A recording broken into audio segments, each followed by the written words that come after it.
নমস্কাৰ এই মুহূৰ্তত লৈ আহিছো এটা বিশেষ খবৰ মুখ্যমন্ত্ৰী ডক্টৰ হিমন্ত বিশ্ব শৰ্মাৰ এক বৃহৎ মন্তব্য এক বৃহৎ ঘোষণা কৰিছে কিয়নো পুনৰ ৰাজ্যত 1.5 লাখ নিযুক্তি দিয়া হ'ব বুলি উল্লেখ কৰিছে মুখ্যমন্ত্ৰীয়ে নিবনুৱা যুৱক যুৱতীসকলৰ বাবে আজি স্বাধীনতা দিৱসৰ দিনটোতে এটা ভাল খবৰ দিছে মুখ্যমন্ত্ৰীয়ে কিয়নো পুনৰ 1.5 লাখ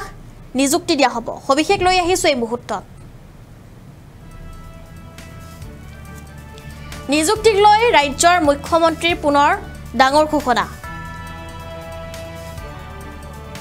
1 লাখ নিযুক্তিৰ পাছত 1.5 লাখ নিযুক্তিৰ লক্ষ্য এবাৰ ৰাজ্য চৰকাৰৰ এবাৰ 1 লাখ নিযুক্তিৰ পাছত 1.5 লাখ নিযুক্তিৰ লক্ষ্য ভাৰতৰ 5খন বিকশিত ৰাজ্যৰ এখন হোক অসম বুলি উল্লেখ কৰিছে মুখ্যমন্ত্ৰীয়ে ভাৰতৰ বিকাশৰ যাত্ৰাত অসমৰ ভূমিকা অন্যান্য বুলি উল্লেখ কৰিছে মুখ্যমন্ত্ৰী গৰাকীয়ে খানাপাৰাত স্বাধীনতা দিৱসৰ কাৰ্যসূচীত মুখ্যমন্ত্ৰী ডক্টৰ হিমন্ত বিশ্ব শৰ্মাৰ এয়া মন্তব্য আমি জনাই আছো এই মুহূৰ্তত এটা বিশেষ খবৰ কিয়নো মুখ্যমন্ত্ৰী ডক্টৰ হিমন্ত বিশ্ব শৰ্মাৰ এক বৃহৎ ঘোষণা কৰিছে মুখ্যমন্ত্ৰী ডক্টৰ হিমন্ত বিশ্ব শৰ্মাই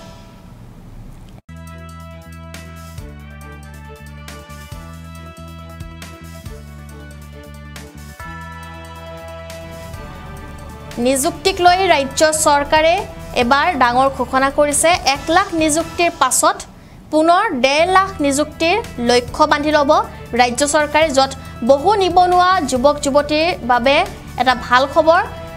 ভাৰতৰ বিকাশৰ যাত্ৰাত অসমৰ ভূমিকা অন্যান্য বুলি উল্লেখ কৰিছে মুখ্যমন্ত্ৰীয়ে ভাৰতৰ 5খন বিকশিত ৰাজ্যৰ এখন হক অসম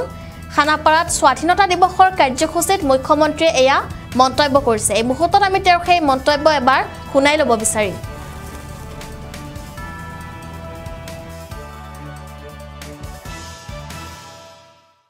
নিযুক্তি 1 লাখ নিযুক্তি কাৰোবাৰ বাবে নিৰ্বাচনী চমক আছিল নিৰ্বাচনৰ সময়ত মই যেতিয়া অসমৰ প্ৰান্তে প্ৰান্তে সুকে কোনে ৰাজহুৱা সভাত উল্লেখ কৰিছিলো যে আমাৰ চৰকাৰে 1 লাখ নিযুক্তি দিব সেই সময়ত কোৱা হৈছিল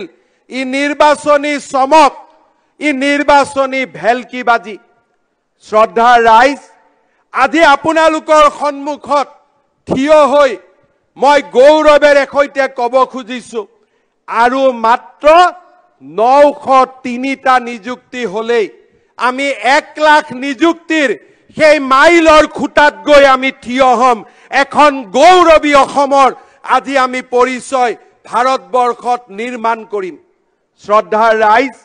আপোনালোকে আশীৰ্বাদ কৰিব 1 লাখৰ দেওনা পাৰ হৈ গৈ এতিয়া চৰকাৰী নিযুক্তিক 1.5 লাখলৈ লৈ যোৱাৰ বাবে আমি ধাৱমান হ'বলৈ সংকল্প গ্ৰহণ কৰিছো অসমত আজি এনে এখন চৰকাৰ আজি আমি দিবলৈ চেষ্টা কৰিছো যে নিৰ্বাচনৰ সময়ত কোৱা প্ৰতিটো কথাই যাতে বাস্তৱত ৰূপায়িত হয় ৰাজনীতি কৰা লোকসকলৰ বাবে আমি যাতে এটা নতুন পৰম্পৰাৰ সৃষ্টি কৰিব পাৰো বিভিন্ন ফালৰ পৰা অহা ব্যক্তিগত আক্ৰমণ আৰু বিভিন্ন ফালৰ পৰা অহা ৰাজনৈতিক আক্ৰমণৰ পিছতো মই মোৰ প্ৰতিশ্ৰুতিত অটল হৈ থিয় হৈ আছো যে ৰাজ্যবাসীক দিয়া প্ৰতিটো প্ৰতিশ্ৰুতি আমাৰ কাৰ্যকালৰ ভিতৰতে আমি ৰূপায়ণ কৰিম আজি বিৰোধী দলেই হওক আমাক সমালোচনা কৰা ব্যক্তিসকলেই হওক চৰকাৰৰ কোনো এখন আঁচনিতে ভুল উলিয়াবলৈ সক্ষম হোৱা নাই